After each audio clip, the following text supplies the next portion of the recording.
En la rueda. Se quedó en la... Sí, ¿no? Hablaste de las columnas de la columna de la izquierda y de la derecha, que tenía el número ascendente y el número descendente, pero no recuerdo muy bien. Sí, yo más o menos me ubico con eso. Bueno, entonces lo que tenemos que hacer es centrar bien, porque me doy cuenta que algo falla, algo falta de centramiento sobre esto y seguimos en el tema. Vamos a ver. La cábala es una forma de interpretación del Antiguo Testamento, o sea, de la Tanaj judía. Es una forma de interpretación. Se le llama la ley oral. Se entiende que hubo un texto y luego una interpretación que Yahvé le dio a Moisés. Es decir, Yahvé, además de darle las tablas de la ley y decirle qué debía escribir, le dio las tablas, le dio la interpretación oral. Todo esto es leyenda. Eso aparentemente nunca pasó. Pero bueno, es parte de la historia del lugar. Entonces, sube al monte, no solo le dicta las tablas de la ley, sino que finalmente le dictó los primeros 5 libros, según el judaísmo, y en esas condiciones ya tuvo Moisés una información suficiente como para establecer cuáles iban a ser las reglas que aparecen en el Levítico y Números, en los primeros 5 libros, y una interpretación que él transmitió a Josué a los ancianos a los profetas y los profetas al pueblo. Es una cadena de transmisión, que eso es lo que quiere decir Cábala. Kabbalah, Chalcheleta Kabbalah, cadena de transmisión. Chalchelet es cadena, a Kabbalah es de transmisión o de tradición. ¿Y por qué dicen que es de recibir? Recibir, claro. Sí. Entonces, si hay una transmisión, hay una recepción. Vamos a ver, tienes... Vamos a ver. Sí. Éxodo, Deuteronomio, Éxodo, Génesis, Éxodo, Deuteronomio, ¿y cuál es el otro? Génesis, Éxodo, Levítico, Números y Deuteronomio. Esa es la Tanaj. ¿Levíticos qué? Levítico, Números y Deuteronomio. Son los primeros 5 libros. ¿Qué pasó? Estoy en clase de cábala ahorita con Mario. ¿Así? ¿Qué pasó? Bueno, si vienes a las 7 está bien. Bueno.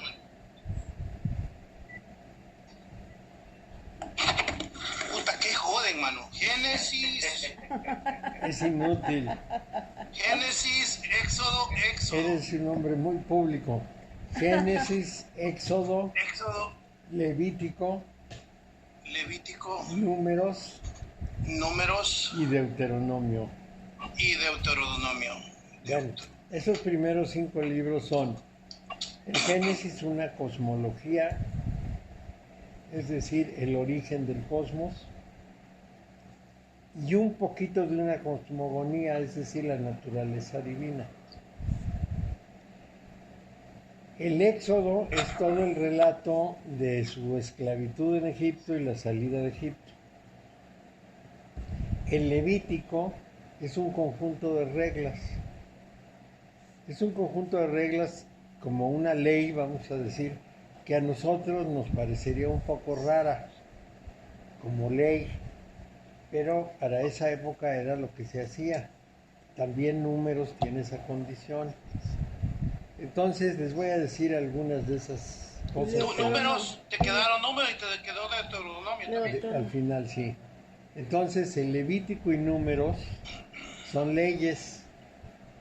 Las leyes son del tipo: si un sacerdote tiene relaciones sexuales con su cuñada, tiene que pagar una vaca.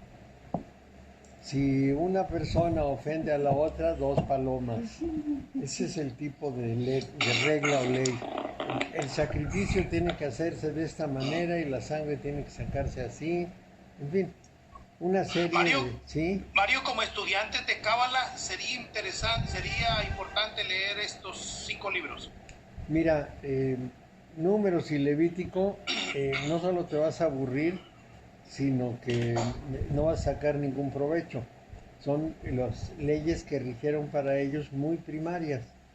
Deuteronomio es donde vienen los 10 mandamientos y termina relatando la muerte de Moisés, se supone que lo escribió Moisés. El Génesis, pues ya más o menos sabes, pero si lo ves con mucho cuidado, te vas a enterar de muchas cosas que no son las oficiales, porque la más mínima lectura te va mostrando que las cosas no son tan sencillas. Ha surgido un experto en este tema, que me parece que es alemán, que se ha puesto a estudiar y a encontrar la lógica, y las cosas que dice son pues muy claras. Él dice no que hubiera un Dios, sino que hubiera varios, que Yahvé era de los chiquitos, era de los de menos poder, y todo el trabajo de los Elohim y todo lo demás lo va describiendo, y tiene ciertos fundamentos para decirlo. También que la tierra estaba poblada porque sale Lilith y se encuentra gente, en fin, una cantidad de cosas que hacen a la lógica.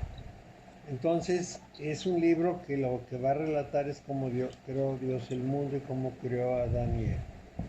El Éxodo es un cuento muy interesante para niños.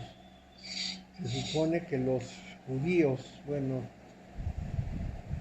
no los judíos, los israelitas, las 12 tribus, llegaron por una hambruna a Israel, en donde su hermano José era ya un personaje muy importante. El faraón les da un territorio para que vivan y siembren lo demás. Nuevos faraones vienen y ya no los ven igual, y entonces los hacen esclavos, según el libro. Y en un cierto momento Moisés, que es un judío educado en un palacio árabe, faraónico, lo cual es punto menos que imposible, pero bueno, trata de liberar a su pueblo. Después de una serie de aventuras intenta liberar a su pueblo, escribe las leyes.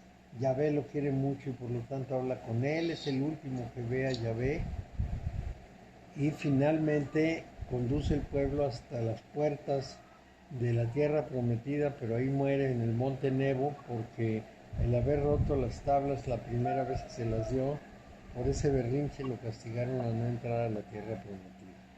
Eso es lo que vas a ver en el Éxodo. Luego Levítico y Números, una serie de reglas de cómo deben hacerse las cosas y cómo se deben pagar las faltas, etc.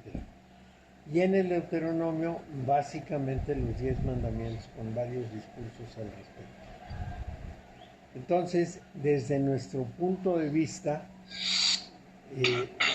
ese texto no dice nada importante. Y para que diga algo importante tendríamos que meternos bastante más al estudio de cada parte de esto. Te voy a dar un ejemplo. Los patriarcas, que son muchísimos, entre ellos está Matusalén y el último es Noé, tuvieron unas vidas muy largas. Pero un experto en esto descubrió que de los patriarcas solo se decía la edad a la que murieron y la edad en la que tuvieron su primer hijo, y trabajando sobre esas edades con números pitagóricos logró encontrar las constantes atómicas. Entonces, ese puro pedacito, que son los patriarcas, puede llevarte un largo estudio para descifrar qué significa. Y este profesor que te digo tiene exactamente el mismo corte, es un hombre dedicado a estudiar, y entonces te va descifrando cada pedacito del conjunto. Pero te descifra cada pedacito del conjunto de un pueblo que no nos interesa mucho, que es el pueblo judío, bueno, el pueblo israelita. Lo que nos interesa es lo que elaboraron después. Eso es la Cábala. Es decir, Moisés baja del monte Sinaí. En la primera ocasión se encuentra que el pueblo está adorando al becerro de oro, hace un berrinche gigantesco, rompe las tablas de la ley y tiene que regresar con Yahvé para escribirlas de nuevo. Y castigado de no ver la tierra prometida por andar de berrinchudo. No vamos a encontrar aparentemente nada más. Bueno, entonces él inicia, o se presume que él inicia, lo que sería la interpretación del libro. ¿Y por qué digo que se presume?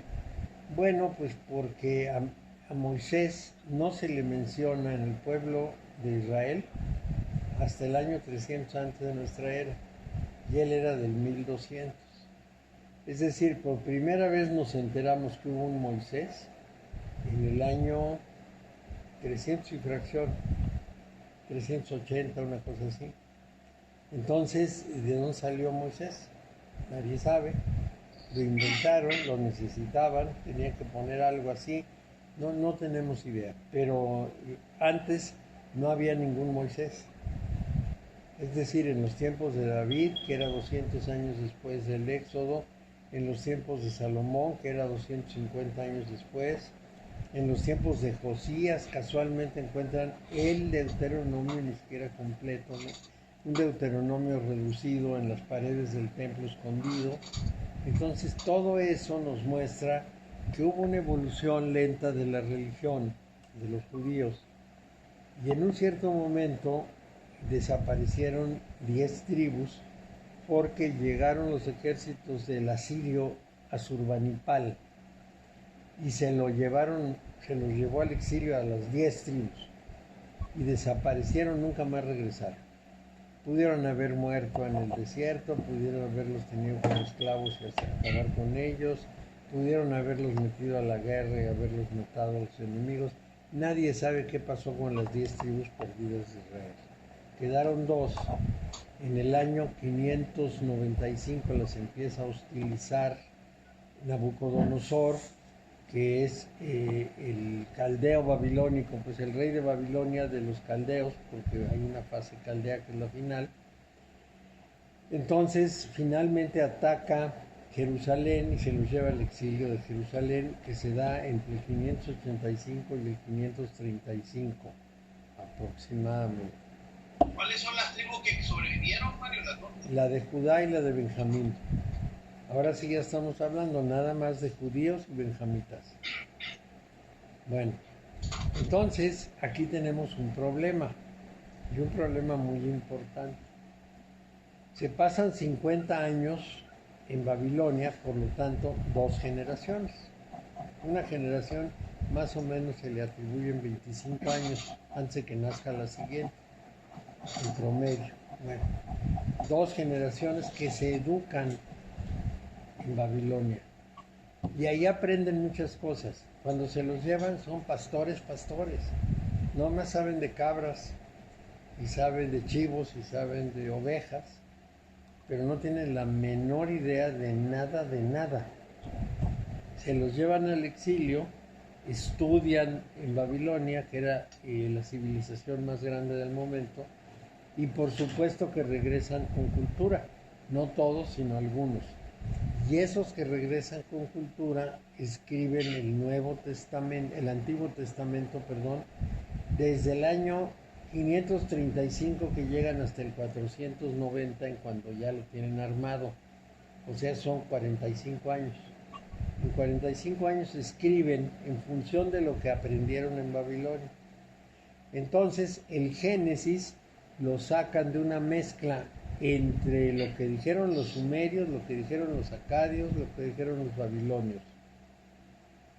Digamos, en lo que pudiera ser la maduración de lo que ya en Babilonia se puede llamar una religión. Disculpa, el Génesis entonces como que es un relato de las tablas caldeas, ¿verdad?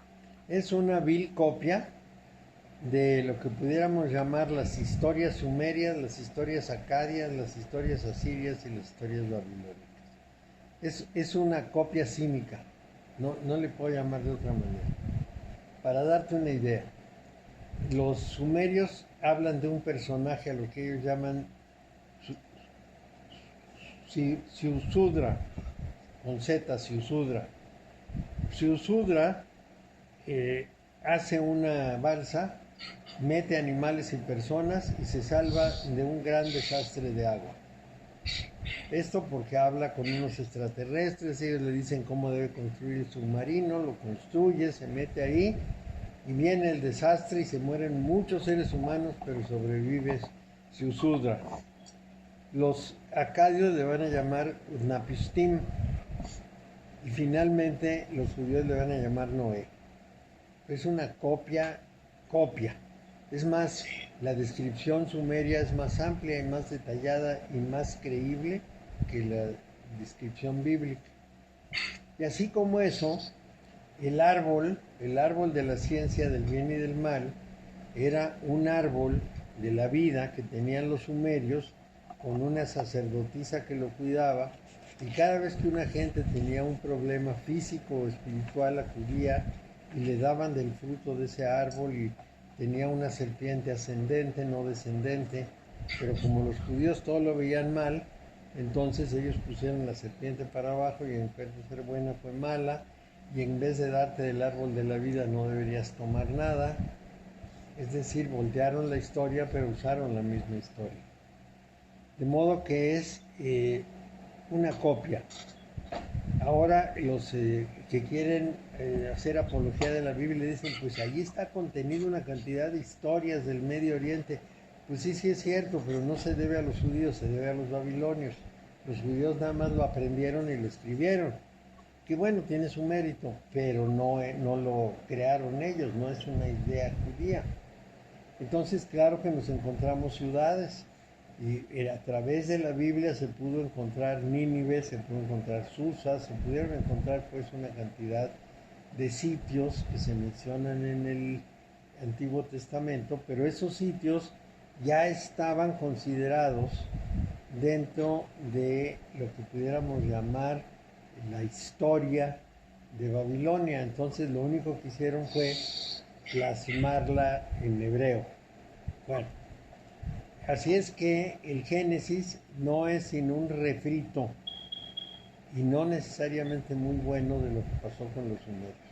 Para darte un ejemplo adicional, los sumerios dicen que los extraterrestres necesitaban trabajadores, que tomaron un animal y lo convirtieron en un ser humano a través de una serie de operaciones genéticas. Entonces, al principio le salió mal, porque no se podía reproducir, le salieron varios fracasos, unos que se hacían pipí solos, otros que no se podían reproducir, o no hablaban, o no aceptaban órdenes porque no las entendían, y fueron haciendo diversos ejercicios hasta que lograron crear uno. A partir de ahí, del uno masculino, crearon también uno femenino, tomando de su semilla, no de su costilla, de su semilla. Lo que pasa es que las palabras costilla y semilla son muy semejantes en hebreo. Tomaron de su semilla, o sea, de su semen, de su ADN, las fórmulas y crearon a Eva. Esto es lo que dicen los sumerios. Crearon a la primera mujer y de ahí en adelante se reprodujo la humanidad. Bueno, más de lo que querían los extraterrestres, pero se reprodujo. ¿Cómo se dice semilla y costilla en hebreo? ¿No sabes? Después te digo, por ahí lo tengo anotado. Pero son palabras muy similares. Y además en hebreo antiguo. Si lo buscas en el hebreo actual ya no. Bueno, por ahí lo tengo. Lo escribí en algún lugar, no me acuerdo. Bueno, entonces el problema más importante aquí estriba en que eso es un fusil de los sumerios babilonios. Y sabemos que es un fusil, y bueno. Entonces ellos lo interpretan de muchas maneras, en función de su texto más antiguo, que seguramente está muy fielmente copiado, pero en función de ese texto más antiguo interpretan todos los judíos. Bueno, pero esa interpretación no sería correcta si lo que les estoy contando es cierto, porque entonces digamos que la versión judía es una cosa que toman de otros, pero le cambian para que lo que les conviene, y evidentemente eso no tiene nada que ver con un dictado divino. Y ahí les puedo dar varios argumentos importantes. Uno de ellos es que los que están estudiando el origen del hebreo, de la lengua hebrea, empiezan por decir que las primeras palabras del Génesis, que son en el principio, no están bien traducidas, que debió ser con lo que quedaba. Dice, en el principio los Elohim, que es un plural porque el IM en hebreo es un plural, crearon los cielos y la tierra. Entonces, lo que dicen los judíos es que ese es un plural majestático, así como los reyes dicen nosotros tal cosa, igual está escrito en la Biblia, y que por eso da un plural. Pero los investigadores dicen que no es cierto, que era un grupo de gente. Y además la expresión no es en el principio, sino con lo que quedaba, hicieron lo que se pudo, lo cual habla de un desastre, de un gran desastre. Bueno, entonces, cuando los judíos empiezan a analizar el Antiguo Testamento, comienzan con la primera palabra, que es Bereshit, en el principio, y empieza con la letra B. Entonces se preguntan, ¿por qué empieza con B? Bueno, porque la B corresponde al segundo lugar, la Aleph, que es el primer lugar, corresponde al creador, y Bereshit corresponde a la creación, pero siempre y cuando eso era en el principio. Pero si es con lo que quedaba, pues entonces corresponde a la recreación, porque se había destruido algo. Y así como eso, y seguimos analizando y sigue habiendo problemas. Entonces yo no me fijo en esa verdad histórica, ni la cábala se fija en esa verdad histórica, sino da por bueno el texto y a partir de eso construye toda una teoría, toda una explicación del universo y toda una visión del ser humano y el sentido de su vida. Eso tiene más valor. Es decir, Mario, una pregunta. Sí. Una pregunta, ¿habían cabalistas antes de que los hebreos se encontraran, fueran esclavizados? ¿O no había? No había. Mira, las 12 tribus de Israel, en realidad era un grupito. Era Jacob, al que le cambiaron el nombre y le pusieron Israel, sus 12 hijos, entonces llevamos 13, su esposa 14, su hija 15, y nomás citan a una, a lo mejor tenía más.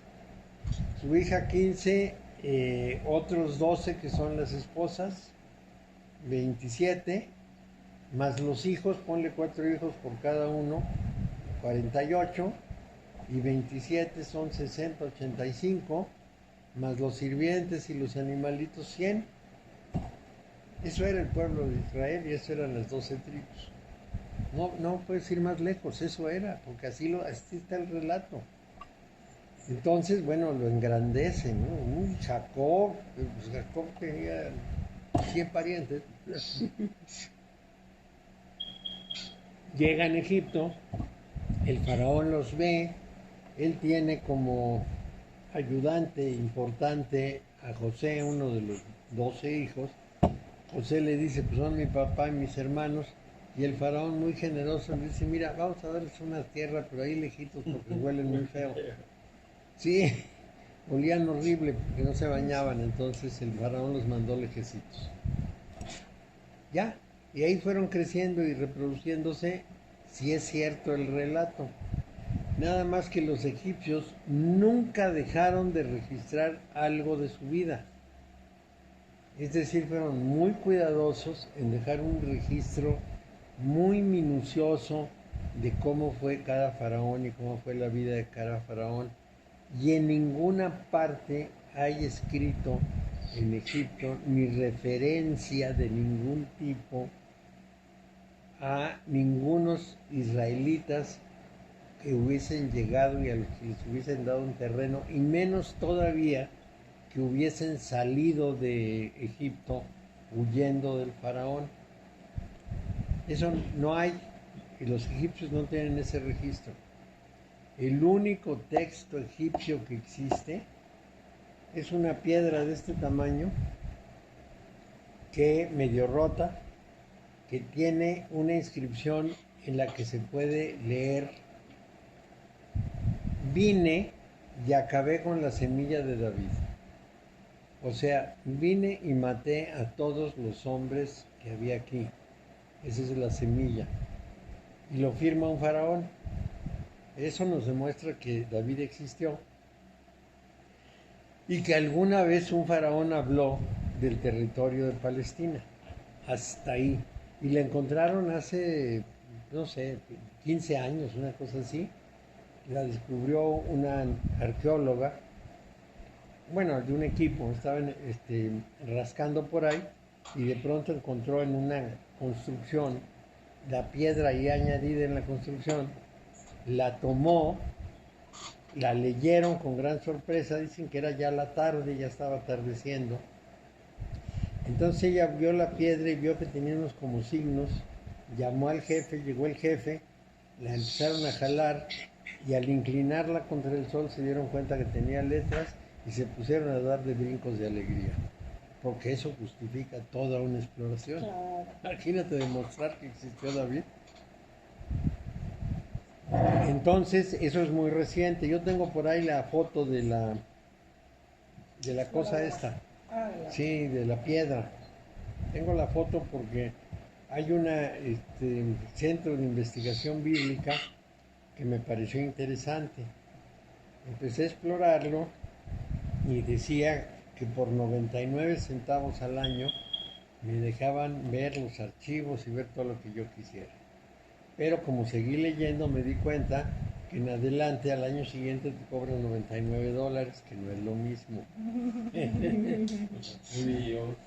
Entonces no les he hecho mucho caso, pero dentro de lo que me mandaron como muestra venía ese artículo que es recientemente publicado. Y lo último que tenían me lo mandaron de muestra, pero eras como 6 hojas de propaganda y una hojita de muestra.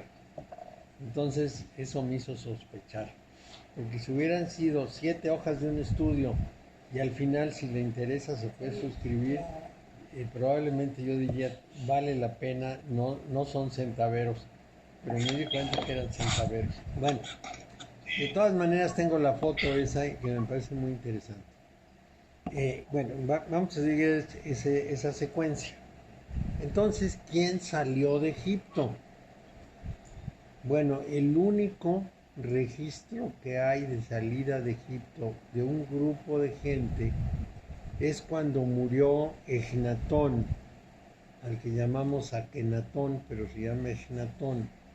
Cuando él murió, los sacerdotes desplazados del culto de Amón, porque Akenatón implantó el de Atón, esos sacerdotes se fueron sobre el heredero, que era Tutankamón, y le pusieron Tutankamón, lo convencieron de que regresara a la religión de Amón y persiguieron a toda la gente que estaba en una ciudad que había fundado Ejnatón, que se llamaba Amarna.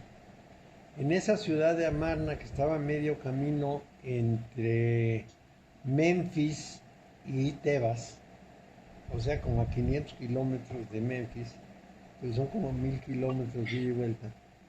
Entonces, el tema es que como a 500 kilómetros hizo su ciudad, una ciudad bastante grande en la que pudo haber cabido una buena cantidad de gente, y entonces los empezaron a perseguir y tuvieron que huir. ¿Por qué? Porque ellos habían tenido el culto viejo, el culto nuevo, y los del culto viejo los persiguieron con un ánimo de matarlos. Y entonces entiendes por qué una persona pudo crear toda una religión con todo un montón de reglas y con todo un montón de supuestos de una religión, toda la teología, toda la exégesis, toda la apología, todo esto, una sola persona, Moisés, el tal Moisés, pudo armar una religión y llevar a un pueblo con una religión. Entonces, muy probablemente toda esa historia anterior es un bonito relato, un bonito cuento. Y aquí cabe una aclaración. Un pueblo tiene una historia. La historia es cruda. Tiende a decir las cosas como son. Pero también tiene un relato, que es la presentación bonita de las cosas. Ese relato los hace heroicos, muy heroicos. Llegan 4 changos y se convierte en un pueblo migrante. Los 4 changos fundan un lugarcito. Para darles una idea, los romanos llegan a un lugar donde ya los etruscos son una gran civilización. Y ellos son unos cuantos. Es una tribu chiquita. Entonces, no pueden meterse con los etruscos porque los etruscos no los dejan pasar. Y se quedan del otro lado del río Tíber, en unos pantanos apestosos y pantanosos que después desecarán, pero bueno, por lo pronto llegan al pantano. Ven un cerro y consideran que la diosa de la tierra está ahí, se suben al cerro, es el cerro palatino y la diosa es Pala. Ahí tiran un montón de tierra de la que traían cargando desde su lugar de origen para legitimar la tierra. El líder toma 2 bueyes blancos, no creo que un buey y una vaca blancos, y con un arado marca alrededor del cerro lo que va a ser el sitio en donde van a vivir, hace un surco, brincándose las puertas. Cuando llega a la puerta levanta el arado y luego le sigue, ese es Rómulo. Y bueno, a partir de ahí empiezan a vivir en ese lugar, pero es una cuadrilla de personas. Los gente de, ¿cómo se llaman estos? De Etruria, los etruscos, ni caso les hacen. Les ayudan ahí con algo, les enseñan música, ¿no? 3 cositas, y finalmente les ponen un rey que los va a mandar. Van a tener 4 o 5 reyes etruscos, y ese grupito de personas empieza a crecer poco a poco. Y un buen día, de tanto crecer o crecer bien o por su gran disciplina, logran derrotar incluso a los etruscos y conquistar toda Italia, etcétera. Pero ni siquiera el latín es su lengua. La lengua que ellos adoptan es la lengua de los lacios, que ya vivían ahí, y que era una lengua mucho más civilizada que la que ellos llevaban. Los rezos en los templos latinos, en los templos romanos, usaban el viejo lenguaje que ya nadie entendía, y en el diálogo usaban el latín. Bueno, entonces, un pueblo así hace un relato heroico. Unos conquistadores, unos héroes que huían de una derrota, llegan y se establecen y tienen una visión gigantesca de una gran nación, etcétera, etcétera. Esos son los relatos. Entonces, regresan de Babilonia los exiliados porque Ciro II el Grande de Persia conquista Babilonia y según su estilo de mandar los regresa a su tierra. Y ustedes se regresan. Yo voy a ser su soberano, pero les voy a poner a un judío a la cabeza para que él le administre. Yo soy el soberano superior, pero él es el rey de ustedes. Entonces, regrésense. Y uno se queda, no se regresa. Los que se quedan es lo que ya habían hecho negocios en Babilonia, porque eran unos judíos, muy buenos para eso. Entonces ya tenían su negocito, pues no lo dejaron, se quedaron en Babilonia. Los demás se regresaron.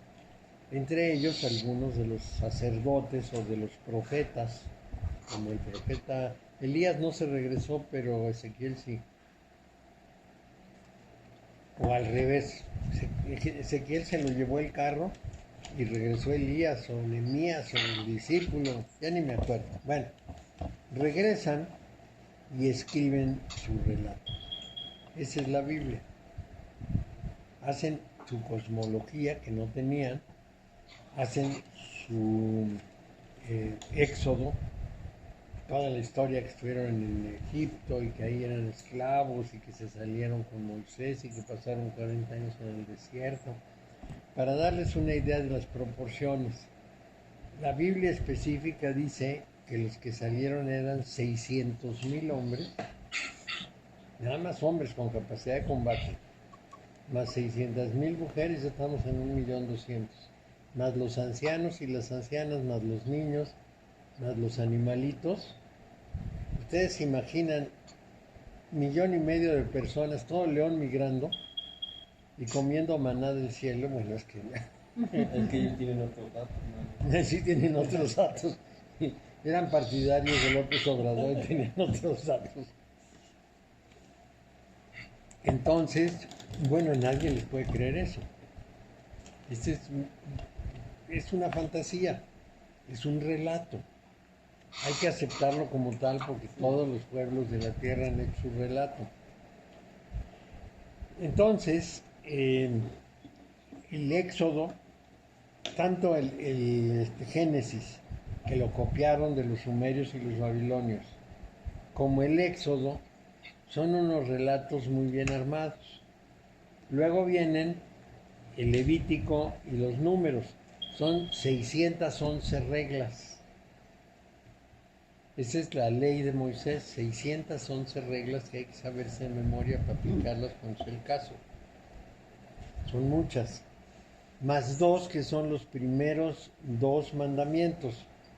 Amarás a Dios sobre todas las cosas y no mencionarás el nombre de Dios en vano.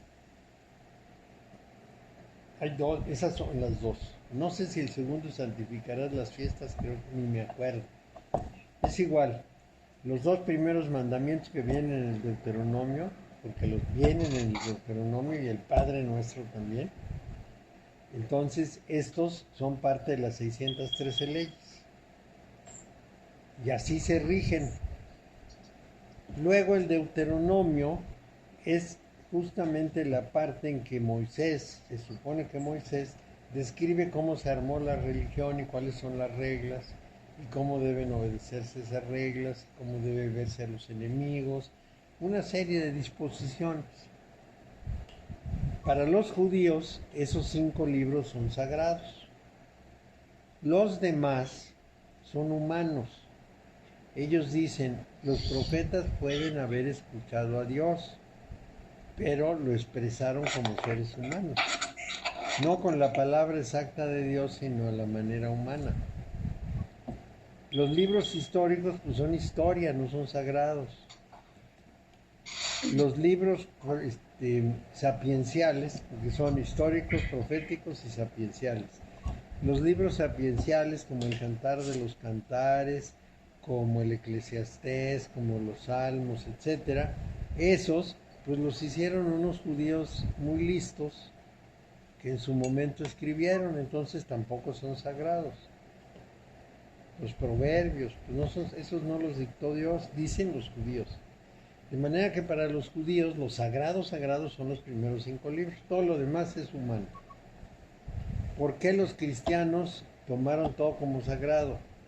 Porque los primeros cristianos eran tan ignorantes que no sabían distinguir nada de nada.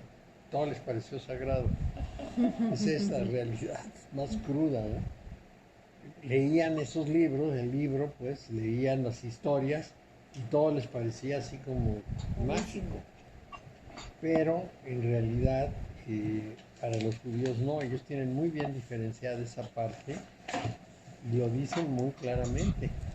Bueno, entonces, un grupo de judíos, casi desde el tiempo de Moisés, es decir, del 1200 antes de nuestra era, que diríamos, que no se chupaban el dedo, para decirlo de alguna manera folclórica.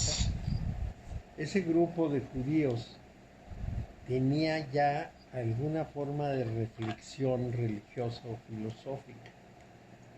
Y esos son los que empezaron a elaborar la interpretación.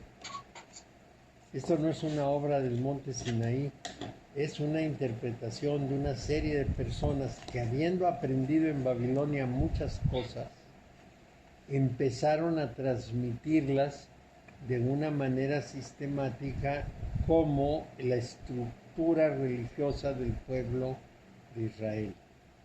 Y lo hicieron muy bien, trabajaron muy bien, porque lo que tenemos clarísimo es que hicieron una estructura muy sólida, muy bien armada, muy congruente. A esto es a lo que pudiéramos empezar a llamarle la cábala. No todos los judíos son cabalistas ni la aceptan, los askenazíes más conservadores no la aceptan. Pero quitémosle el nombre. Ese trabajo de interpretación de la ley, de la Torá, es un trabajo de Torá oral. A la Torá escrita la interpretan con la Torá oral. Y esa interpretación es lo que después llamaremos cábala. Bueno, pasa el tiempo. Las interpretaciones crecen. Las personas que ahora interpretan ya son cultas, ya son personas de estudios. Ahí tenemos a los fariseos, a los escribas, que están muy empapados, incluso hasta el tiempo de Jesús, están muy empapados de todo lo aprendido en Babilonia. Ya saben muchas cosas y pueden hacer una elaboración religiosa fina, vamos a llamarla fina. Bueno, llega Jesús, se rebelan los celotas, corren a los romanos de Jerusalén, los romanos regresan 3 años después, les ponen una felpa terrible, desaparecen Jerusalén del mapa y el resultado final es que los judíos tienen que alojarse en otra parte, porque los romanos les prohíben terminantemente estar en lo que fue Jerusalén, porque no queda piedra sobre piedra.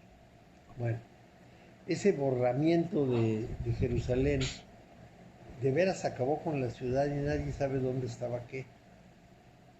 Pero Santa Elena, que era muy cristiana, muy católica, y mamá del emperador Constantino, viajó a Jerusalén y ella decidió dónde estaban las cosas.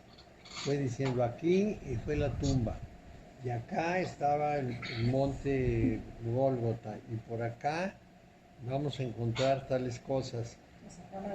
Entonces ella definió qué es lo que era. Pero no solo esto, sino que además encontró los palos de la cruz. Hizo rascar el terreno cuando aparecieron unos de los palos en que colgaban gente de los romanos. Sí, los puso uno junto al otro y dijo, traigan a unos enfermos, y los acostaron sobre los palos. Y el que se curó, ese era el buen palo, y entonces de ahí sacaron astillas. Ya no les digo más porque es así como decepcionante. Pero esto no le quita que los judíos con conocimientos y sobre todo arrastrando una tradición milenaria desde el Medio Oriente, hicieran todo un trabajo de concepción que es la cábala. Esto va a tener sus, ¿cómo diríamos?, sus campeones, porque ya pasado el tiempo de la destrucción de Jerusalén, va a haber algunos rabinos muy importantes como Isaac Luria, el Ari, o como el rabino Akivá, y ellos van a sentar las bases de todo el trabajo cabalístico que se transmite de boca a oído. No se escribe, se transmite de boca a oído. Algunos de estos rabinos conocedores viajan fuera del territorio de Palestina. Una vez derrotado el pueblo judío por los romanos así de esa manera terrible, piden permiso para vivir en un lugarcito, Yabnia o Jabnia, no sé cómo se pronuncia, que está cerca de la Franja de Gaza, pero de ahí se dispersan. Unos se van al norte de Europa, a Askenaz, otros se van a Provenza en Francia, otros se van a España, Sefarad, y otros se van a Alejandría. Entonces, los askenazíes, que son los hasidim, van a ser ultra conservadores, súper duper conservadores. No hay nada que quieran cambiar, pero por ningún motivo.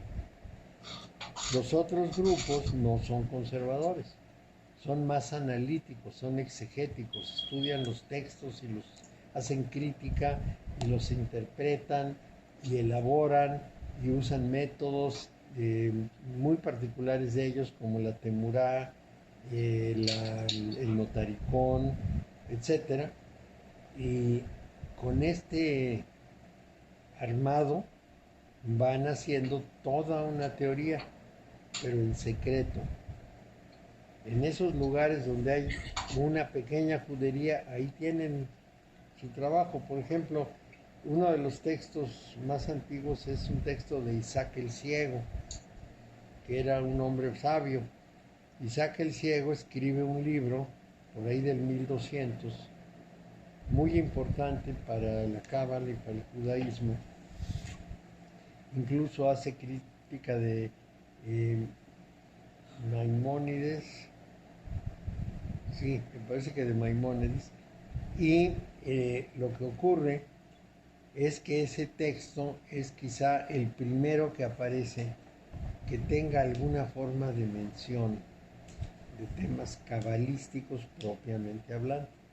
Aunque dentro de la Cábala consideramos el libro Sefer HaYetzirah, el libro de la formación, que aparentemente fue escrito en el año 600 de nuestra era, ese libro no menciona la Cábala, menciona 32 senderos de sabiduría, letras, números, sonidos, etc.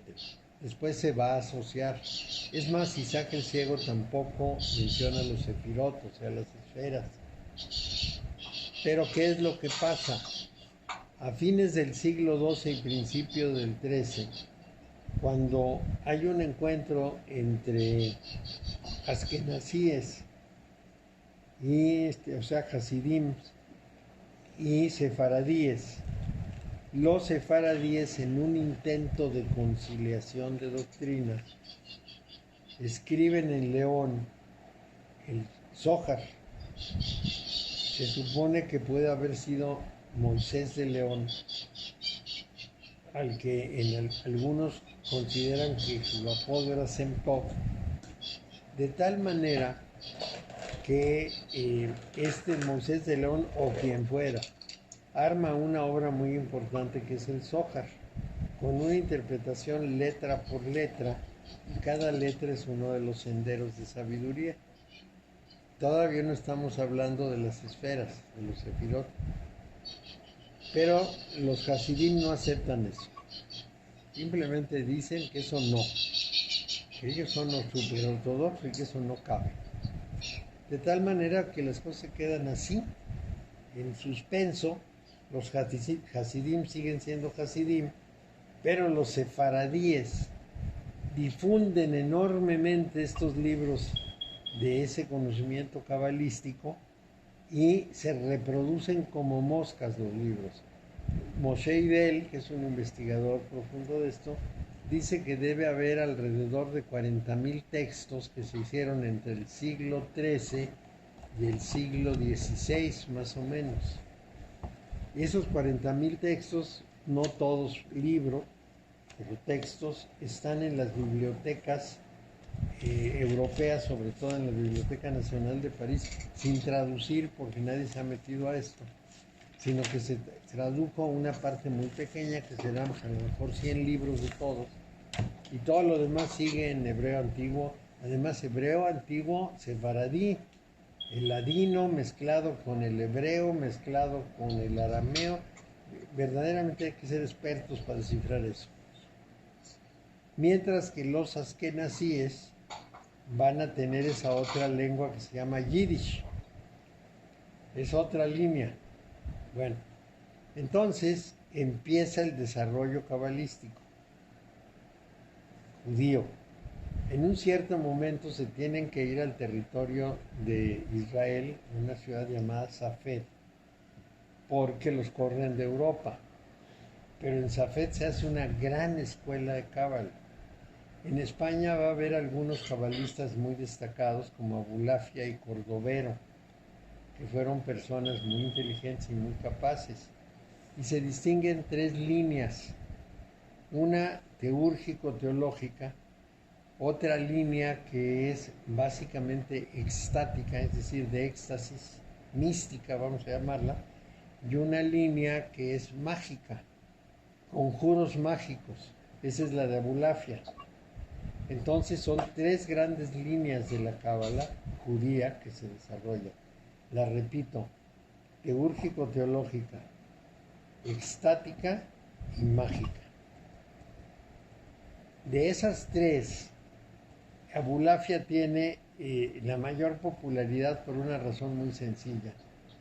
Es así como el más popular. Abulafia.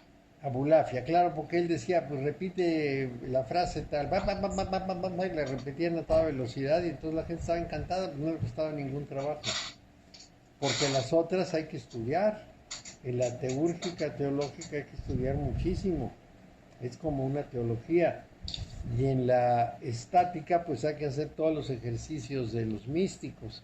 En cambio, en la de Abulafia, pues hay que repetir nombres a toda velocidad, hay que dar pruebas de la habilidad para repetirlos, y que eso pues lo hace cualquiera, ¿no?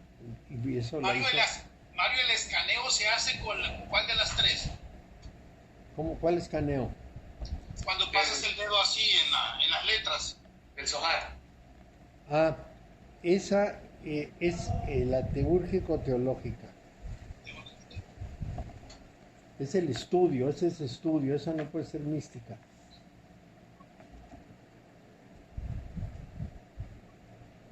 Entonces, de eso podemos hablar muchísimo. Y les puedo decir más o menos que tengo unas 600 páginas de todo ese desarrollo en España, que no viene al caso porque es mucho. Pero es muy interesante, muy interesante lo que nos describen los expertos que hay ahora en la Universidad Hebrea de Jerusalén, nos describen eso con mucho detalle.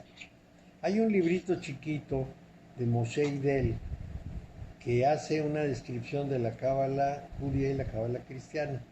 Ahora pasemos a la cristiana. Una vez que se difunde la cábala judía, los cristianos encuentran de golpe una forma de interpretación del cosmos, del mundo, etcétera, mucho más completa y mucho más explicativa que la que tienen de la Iglesia Católica, que se ha conformado con una versión como para niños y sobre todo con el dogma, el ritual y la jerarquía. Es decir, la Iglesia Católica se concentra en el dogma, como repetición. Creo en Dios Padre Todopoderoso, Creador del cielo y de la tierra, es el dogma. El segundo es la jerarquía. Nosotros somos los intermediarios con Dios por niveles. Y el tercero es el ritual. En eso concentran a los cristianos. Cuando aparece la cábala, o los libros de cábala, los cristianos se entusiasman. Entonces Pico de la Mirandola, un hombre rico de Florencia, hace que traduzcan unos de esos libros. Al más culto de los judíos, que se llamaba Flavio Mitrídates, le encarga que le escoja los libros más significativos y los traduzca con la idea de encontrar en esa literatura judía el anuncio del Cristo. Porque para la Iglesia era muy importante tratar de demostrarles a los judíos que el Cristo ya estaba anunciado desde mucho antes. Entonces, como era un hombre rico, pues paga las traducciones, y como Flavio Mitrídates era judío, pues le traduce una cosa y le traduce otra, y más o menos usa palabras ambiguas para que le encargue el siguiente libro. Sí, claro, y entonces vivió un buen tiempo muy cómodo con el dinero de Pico de la Mirandola, pero nos hizo un beneficio enorme, tradujo los textos. Hola. Y la traducción de los textos ya es un avance importante. Entonces, esos textos dieron lugar a que Pico de la Mirandola hiciera unas tesis cristianas y la oposición del Papa ayudó muchísimo a que esas tesis se difundieran por toda Europa. Si nadie le hubiera hecho caso y el Papa no hubiera dicho nada, se pierden por ahí en el horror del pasado. Pero como el Papa se opuso y empezó un pleito ahí entre los Medici y el Papa, el resultado fue ideal. Se difundió por todas las escuelas iniciáticas y de misterios de Europa. No hay escuela europea que no tenga la cábala, incluidos los masones. Ellos hablan de Pico de la Mirandola con mucha fibra, diciendo que era muy importante, claro, porque él les dio eso. Al punto que a mediados del siglo pasado se reconocía que la cábala era una de las grandes 5 ramas de todo el hermetismo occidental, y no solo una de las 5, la más importante, la que aporta la teoría. Entonces, esa cábala cristiana tomó el árbol, tomó la idea y generó su propia versión, que no es la versión judía. El Zohar no tiene nada que ver con lo que dicen los cristianos, ni el Sefer Yetzirah, aunque lo citen. No es esa la fuente verdadera, no es esa la interpretación de Occidente. Yo aprendí primero la cábala cristiana porque la cábala judía estaba completamente cerrada hasta el año 95. Después, bueno, estudié con los judíos y eso me hizo darme cuenta que no tenía nada que ver con lo que yo había aprendido de la cristiana. Pero, pues nosotros no estamos para estudiar la judía, porque no somos judíos. Y les puede pasar lo mismo que a mí. Cuando llegué a un cierto nivel, que sería como el nivel avanzado, me dijeron que me integrara con ellos. Pero pues yo no tenía la intención de ser judío. Entonces me dijeron, es que tú no puedes avanzar ni un paso más si no perteneces a la comunidad. Pues ahí me quedé. Pero desde luego es distinta, las interpretaciones son otras.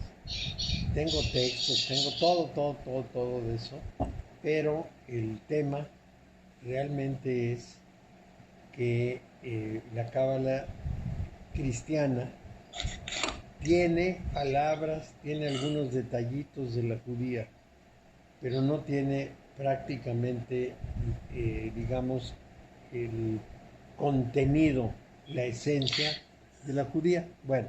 Mario, si quiere uno aprender bien la cábala judía, es necesario aprender hebreo, ¿verdad?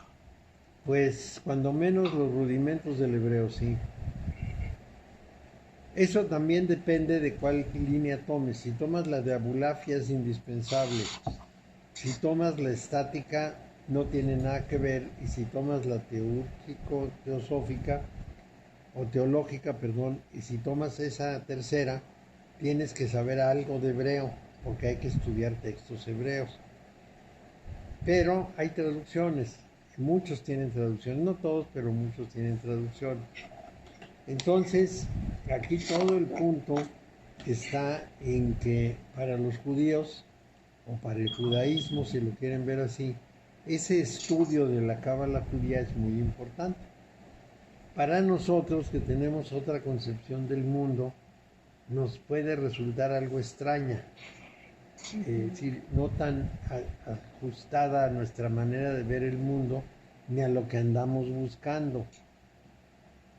Pero, en cambio, la otra está muy ajustada a Occidente, la cábala cristiana. Vamos a verlo de esta manera. Los judíos y los cabalistas dicen una cosa muy simple. El camino de un cabalista, después de haber dejado todas las preocupaciones mundanas, tiene 125 escalones para asociarse con Dios. No para fundirse en Él, porque eso no se puede, sino nada más para asociarse. Y son 125 escalones de trabajo. No son escalones de chistes, son de trabajo. Normalmente tiene uno que seguir una escuela con un rabino, estar muy fieles a ese rabino y a ningún otro, no pueden andar de escuela en escuela. Toma una y esa es.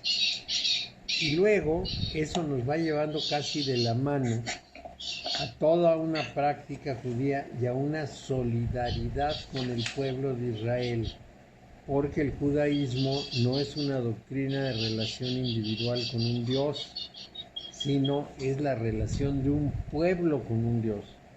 Entonces, si uno quiere continuar, tiene que sumarse al pueblo de Israel. Lo aceptan si uno quiere sumarse. Tiene que cumplir con los requisitos de todos, las festividades, los rituales, todo, pero lo aceptan. Uno puede hacerse judío y ahondar en la cábala, pero como no es precisamente nuestra preocupación, pudiera ser ocioso.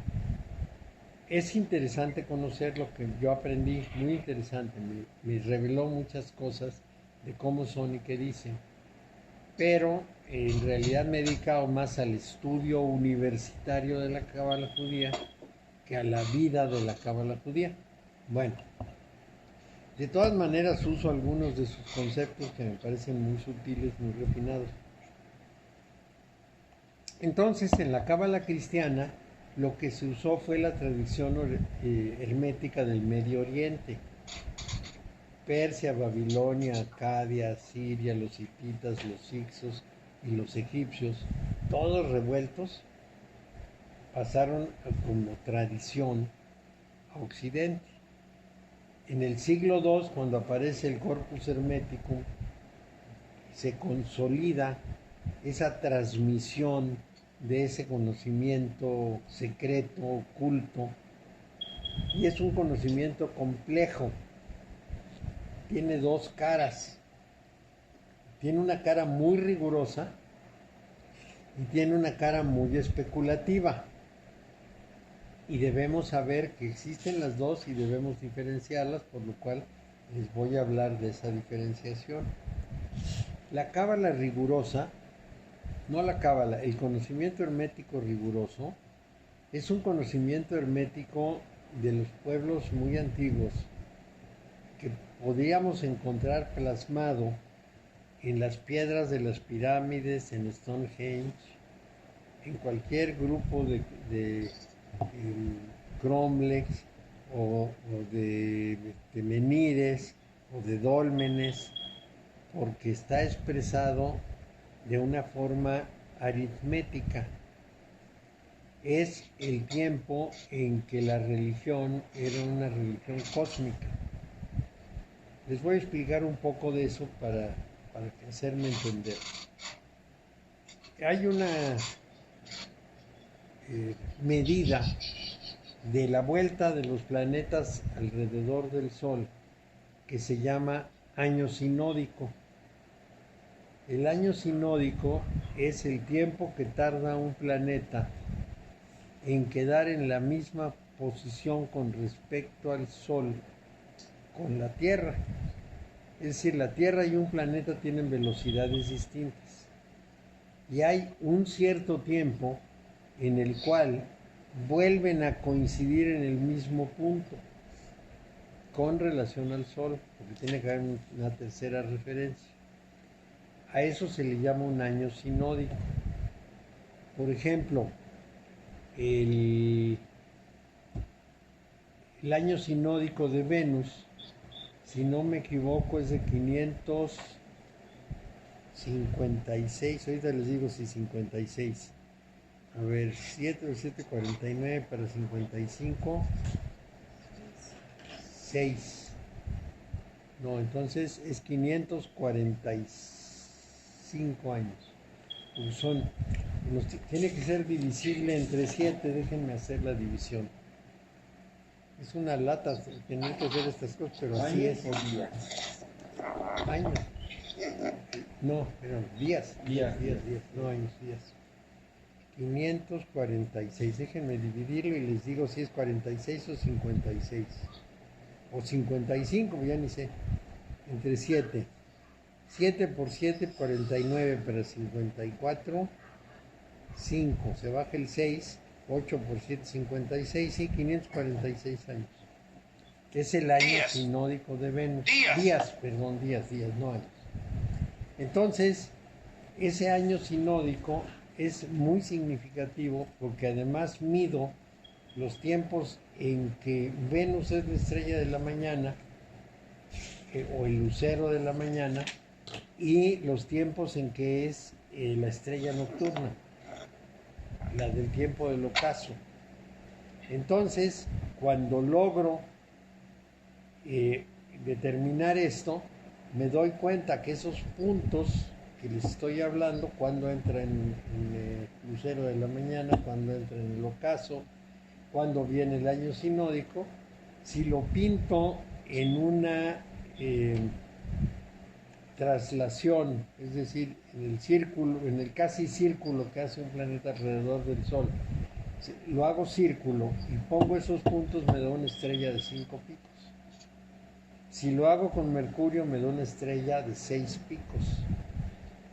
Si lo hago con Saturno y Júpiter, entonces voy a encontrar entre Saturno y Júpiter una importantísima relación sinódica entre los dos, en los dos casos divisible entre 7. Y quizá lo más importante de todo, la relación sinódica es de 15 a 16, que en música es la tercera mayor. Entonces, todo eso es la armonía de las esferas o la música de las esferas. Todo ese viejo conocimiento, complejísimo, es lo que va pasando por tradición y se convierte en el conocimiento de los constructores de catedrales respecto a las proporciones que tienen que observar. Entonces, sí, es una sabiduría fantástica. Sí, chingón. Esa es la parte rigurosa. La otra parte especulativa es una serie de supuestos de cómo se creó el mundo, qué seres sobrenaturales existen, cómo operan, cuáles son los pasos mágicos para obtener ciertas cosas. Es otra historia. Es como... Mario, ¿cómo descubrieron esto los masones, esto de los constructores, para decir algo? No, Todas ellos estas proporciones. no lo descubrieron, pasó de boca a oído. Todavía ahora hay organizaciones de compañeros, compagnons, les dicen los franceses, constructores que tienen estos secretos. Es decir, han seguido pasando de personas a personas. Por ejemplo, la persona que pudo reconstruir las agujas de las iglesias después de la Segunda Guerra Mundial era alguien que sabía los secretos, si no, no hubiera podido reconstruirlas.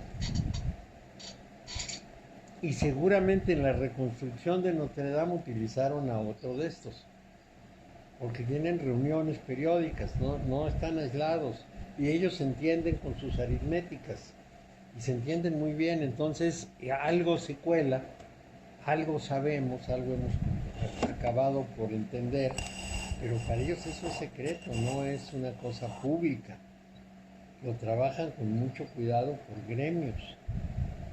Entonces entiendes por qué en la Catedral de Chartres los capiteles de columnas, en una columna de 37 metros, están divididos o están colocados conforme a los intervalos musicales, porque es la representación de los 7 planetas que se conocían en la antigüedad como el sistema planetario. Entonces los 7 tonos están representados en las columnas y es la representación de todo el sistema planetario operando en una proporción específica, que específicamente en Chartres es de 2:1, y el ábside tiene, por supuesto, como base constructiva una estrella de 7 puntas, porque son los 7 planetas. Fíjate que cuando yo fui a Florencia, está la plaza de Galileo Galilei. Sí. Y en la plaza está plasmada, yo fui allí, está plasmada la estrella de 5 puntas y la de 6 puntas también. Claro, Venus y Mercurio. Bueno, pues todos estos conocimientos herméticos se tienen en Europa. Los europeos continentales dicen que los ingleses no las tienen, que nomás los imitan y medio copian. Entonces, los continentales no reconocen las masonerías inglesas, ni el rito escocés antiguo y aceptado, ni el rito yorquino. Les dicen que son ilegítimos, que esos casi como que los inventaron. Pero en la tradición europea la cosa es muy profunda. Y tienen más conocimientos que yo no les puedo relatar porque son secretos y yo no los conozco. Sí, sí, sí, sí. Lo poco que ha trascendido, lo poco que se ha deducido, bueno, pues eso podemos conocerlo. Los demás, quién sabe qué sea. Y todos ellos son cabalistas, Mario. Todos son cabalistas. Todos. Cabalistas en el sentido occidental. Sí, cristiana, cristiana. Ujú. Oye, una pregunta que te quería hacer. ¿Este Spinoza era cabalista, Mario? Por fuerza. Porque su familia era de Sefarad. Oh, Sí. era sefardí. Sí, Yo no sabía que Spinoza era sefardí. claro, cabrón. salieron de Portugal y pasaron por España. Entonces él tenía una formación sefardita. Llega a Holanda y se pelea con los rabinos, les dice que son puras mentiras. Pero él a su vez hace un sistema basado en la cábala. ¿Por qué? Porque los que se encuentran en Holanda no son sefardíes. Son escaracíes. Sí, claro, son hasidim. Y entonces lo expulsan, ¿cómo se llama eso? Que te quitan la confesión o la comunión, los comulgan. Les comulgan. Y dicen esas cosas, maldito sea y todo lo demás. Pero él, cuando hace su gran sistema filosófico para hablar de Dios y el orden del mundo, lo que hace es reproducir el esquema que yo aprendí con los judíos. Habla de una sola sustancia y dice que estamos en Dios. ¿Qué es lo que dicen los judíos? Dios de pronto decidió crear el universo, que no es parte de él, sino una emanación de él, lo emana. Bueno, entonces, como es todo, es la totalidad, la sustancia única que dice Spinoza, entonces Dios hace un hueco en su centro, hace un tzimtzum, quita, jala y deja un hueco, y en ese vacío crea el universo. El universo es una involución del espíritu porque baja a la densidad de la materia, pero lo crea dentro de él. ¿Y qué dice Spinoza? Estamos en Dios, somos en Dios, porque nada más hay una sustancia. Entonces, si todo pertenece a la misma sustancia, estamos en él. Es la misma idea. No dijo más que en términos filosóficos occidentales lo que los judíos decían en la Cábala. De modo que a mí no me extraña la posición de Spinoza, más me extraña que una gran cantidad de filósofos occidentales lo tomen sin hacer la referencia, y no seré yo el que diga eso porque yo aprendí con los judíos y si ellos no lo dicen, pues yo no lo voy a decir. Pero el problema más importante en este caso es que la filosofía de Spinoza tuvo una influencia enorme en la filosofía occidental más cercana a nosotros. En su tiempo fue muy rechazado, pero a estas alturas es muy reconocido. Entonces, lo que tenemos es la cábala tras mano. Sí, pues sí. Eso es muy interesante. Mario, para ordenar todo esto, que es un solo de Chong, y aquí Sí, pues tenemos tenemos las escanasí, que algunos son cabalistas, otros no. Tenemos a los sefardíes, que son algunos, que casi todos son cabalistas, ¿verdad? Sí. Están acá. Y tenemos la cábala cristiana, que son las que estudian todas las escuelas de misterios. Todas las escuelas mistéricas estudian la cábala cristiana, no la cábala judía. Así es. Y te quedó un grupo afuera.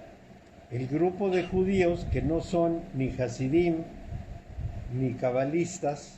Ah, cabrón, así ya me moviste el tapete, cabrón. Sí, hay un grupo más que no siguen la cábala de Sefarad, sino que tienen una cábala propia en la que no existen las esferas, por ejemplo, pero sí existe el otro, eso que expresa el Sefer HaYetzirah y el Sefer HaBahir, que es justamente de Isaac el Ciego. Isaac el Ciego. Entonces esos dos libros son como antecedentes de la Cábala sefaradí, pero no tienen todo su componente.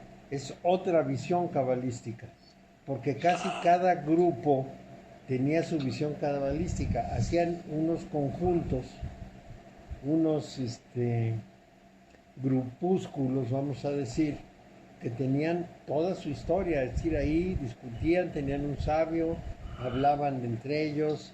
¿Cómo se llamaba? Benei, no. Benei sí, pero Benei algo que no me acuerdo. Por ejemplo, el grupo de judíos con el que yo estudié se llamaba Benei Baruch. Entonces, esos grupitos lo que hacen es tener toda su propia formación. Entonces, un grupo adicional, que es muy importante porque el estudio de ese grupo nos aclara muchas cosas. Este es el paquete de origen de la Cábala y me pareció muy importante comunicárselos porque nos estamos metiendo en la Cábala y dicen, bueno, pues, ¿qué es esto? Ahora con esa explicación general se ubican mejor y dicen, ya me di cuenta de que sí. Y luego tenemos que hablar de más cosas, de los alajot y de muchas otras cosas que hay, pero las iremos viendo en el camino ya dentro del contexto general. Y les voy ubicando a dónde corresponden. Tú hablaste de los tefilín la vez pasada. ¿Qué son estos tefilín, Mario? Los tefilín son las cositas esas que les dan vueltas en la oración. No, pero no es los tefilín. De son los- estos que es... De los clifot. Clifots, esos. Los clifot son la contraparte negativa de los sefirot. Ok. Son su otra cara, porque no hay nada que no tenga su otra cara en la manifestación. O sea que esos serían como los... Nosotros hablaríamos de demonios, ellos no hablan de demonios, hablan de fuerzas contrarias. Para los judíos, y esto es muy importante, el movimiento siempre se da por fuerzas contrarias, como por ejemplo los remolinos. Los remolinos se dan porque se encuentran dos masas de aire de calor distinto, y ese encuentro hace todo el movimiento que genera un huracán. Exactamente así lo conciben los judíos. ¿De dónde sacaron ese conocimiento? ¿Quién sabe? Pero tiene que haber una cosa y su contraria para que haya movimiento. Y esa condición hace precisamente que reconozcas la existencia de la otra cara aunque no la compartas.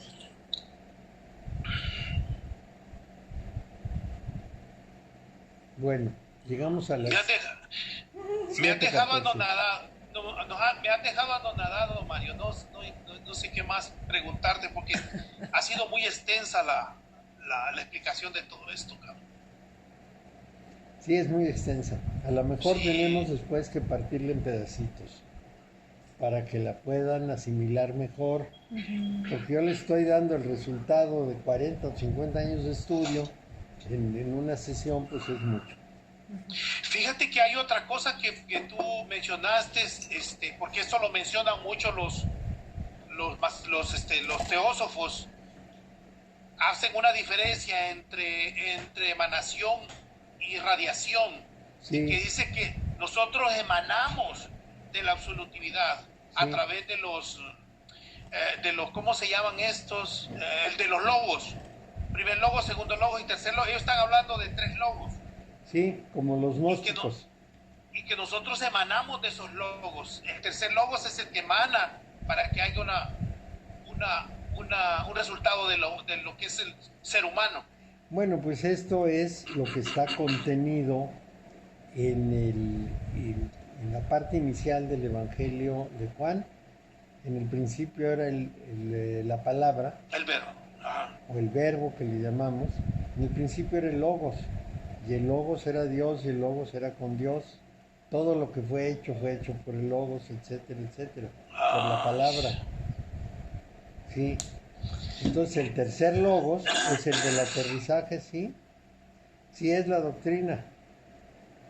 Y todo esto se habla como si fuese el gran misterio que se va a revelar la gran cosa, pero en realidad pues no revelan la gran cosa, simplemente están describiendo el conocimiento. Y que si eres de la sección esotérica no puedes revelar un montón de secretos, ni pura pendejada. Son puras tonterías, sí. A mí me dijeron exactamente lo mismo cuando empezaba yo en mis primeros pininos de esto.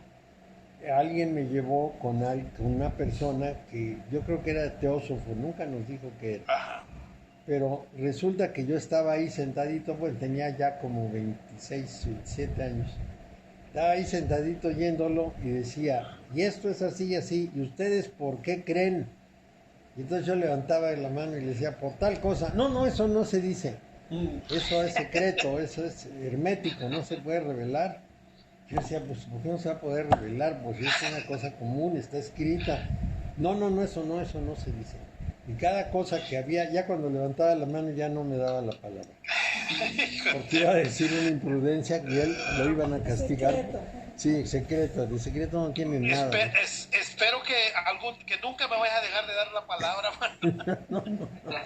Sí, es una... Pero en fin, justamente por en esa introducción es que encontré a mi maestro. Porque tenía una compañera ahí con ese teósofo que un día dejó de asistir y le preguntaron al maestro y dijo, es que se encontró un maestro oriental, se fue con él y está encantada. Y yo dije, ese es mi maestro y me fui a buscarlo. Y dejé también la teosofía, o lo que fuera, yo no sé de qué línea era, pero nunca me enteré. El ingeniero, creo que se apellidaba Pasquel, pero no me acuerdo bien. Entonces, pues sí, todo el tiempo todo es misterio, nada se dice, no se revela, son secretos profundos que quién sabe qué historia. Nunca vamos a llegar a nada con eso. Lo que pasa es que quieren hacer su propia clientela. Como dice la Jenny, ay no mames. Sí, como dice ella, es su propia clientela. Así tienen su gente, porque si no se les van, son boberas. Pero bueno, es muy complicado. No es muy sencillo, porque ahorita estamos hablando de la parte global, así como visto de lejos el cuadro. Después vamos a tener que hablar de las pinceladas y de los colores y de las combinaciones. Y esa es la parte más profunda. Nos veremos a las 7:30, 7:30, cuarto a las 8, ¿va? Sí. Ahora de aquí de Los Ángeles. Mira, ellos llegan aquí a las 9, siempre. Pues 7 de la noche aquí en Los Ángeles. Sí, llegan Bueno, Mario, órale. nada más así vayan, Mario. Que les vaya muy Gracias, bien. Mario. Nada más Muy así bien, vaya. gracias. Hasta luego. Hasta luego.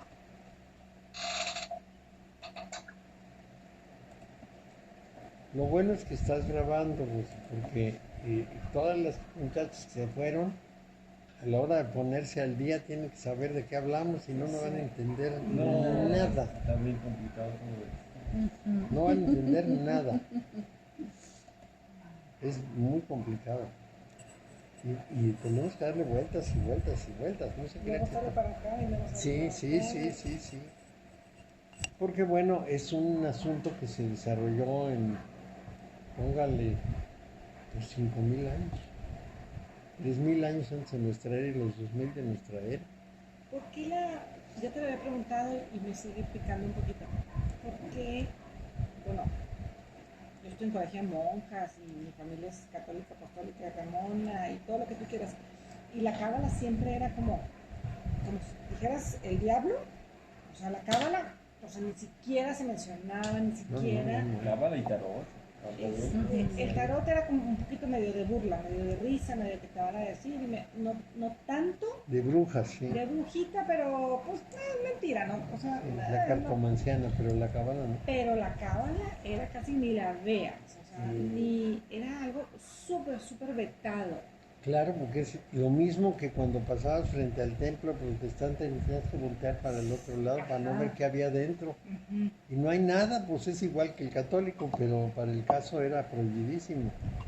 Porque la cábala finalmente es la expresión más filosófica, más profunda del judaísmo y de alguna manera compite con la interpretación de la Iglesia Católica. Ahí es la competencia, digamos. Es la supercompetencia, porque la Iglesia Católica no tiene un desarrollo así. Tiene su teología, a veces con cosas muy sutiles, pero no tiene un desarrollo tan completo. Y menos todavía el grupo de sabios que la siguen desarrollando y que no paran. Porque ahí cada rabino tiene que aportarlo. Todos los rabinos cabalistas tienen que hacer alguna aportación al análisis. Y la Iglesia Católica ya ni siquiera la tocó. No, no. Ya. La exégesis católica, que es el análisis crítico de los textos, empezó con los protestantes con Lutero. Ujú. Y para ahora pues tiene 500 años. La exégesis católica empezó con Juan 23. Tiene, ¿no? 60 años. Mario, entonces, en su momento cuando se fundió la cábala no se fundió tanto con el catolicismo, sino con el cristianismo. Sí, porque todos los cabalistas son cristianos. Incluso los masones, cuando menos los ingleses, son cristianos. Los del continente no todos son cristianos. No dejan de respetar la religión, pero no son cristianos. En cambio, los ingleses sí son muy cristianos. Se habla del Cristo y el Cristo está en Tiferet, es el centro crístico. Entonces representan al Cristo crucificado en el árbol de la cábala. Les voy a enseñar la imagen.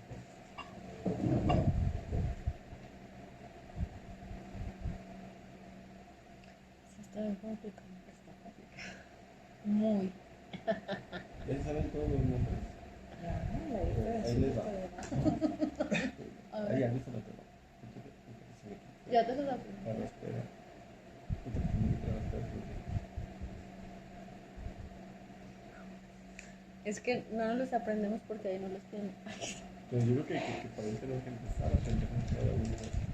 Si no nos aprendemos el hebreo, por lo menos los nombres del árbol. Ustedes pueden estar seguros de que el coronavirus me va a matar. ¿A ti? No porque se me vaya a pegar, sino porque el coronavirus, como no salgo, me quedo sentado todo el día y ya mis piernas no me aguantan. ¿Cómo vas a dolerte, Mario? Eso es terrible, todo el tiempo sentado. Me levanto y me duele todo. Ah, lo que hicimos con las cartas, ¿verdad?